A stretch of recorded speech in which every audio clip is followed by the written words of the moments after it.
It's inevitable with all of the tour operators having suspended their operations to Rhodes right up until this weekend. There's been many thousands of customers that have had to be rebooked onto alternative holidays. And one of those has obviously been Majorca. That has seen lots of tourists entering it, as well as the Spanish mainland, the likes of Andalusia, Catalonia and Valencia.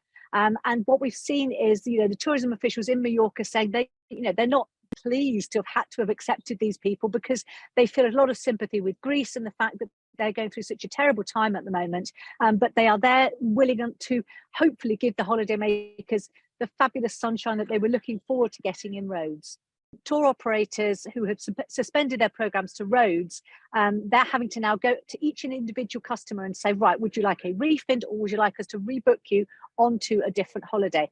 Now, obviously, the destinations with the most number of hotel availability are going to be the ones that people are going to want to try to head for because the prices will be keener. So that will be the Spanish mainland and the likes of Majorca. Statements were issued last night by both Jet2 and TUI, the largest tour operators in the UK, saying they will resume their programs to parts of Rhodes starting from this weekend. Now, in the case of TUI, they will be restarting programs to all of their northern Rhodes resorts, and anybody who has a holiday into the southern part of Rhodes can rebook if they are due to travel between now and August the 11th. Jet2 have done it slightly differently.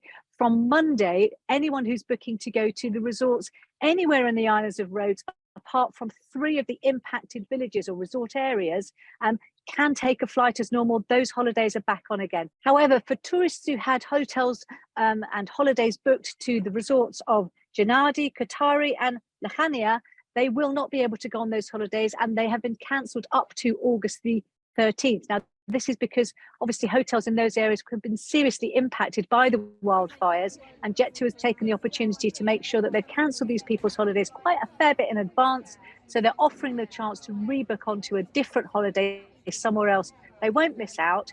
Now, the interesting thing is that if you've got a flight only booked, that is going to carry on regardless. The likes of EasyJet and even British Airways now, flights are still going in and out of Rhodes and people can continue their flight only holidays as they wanted to.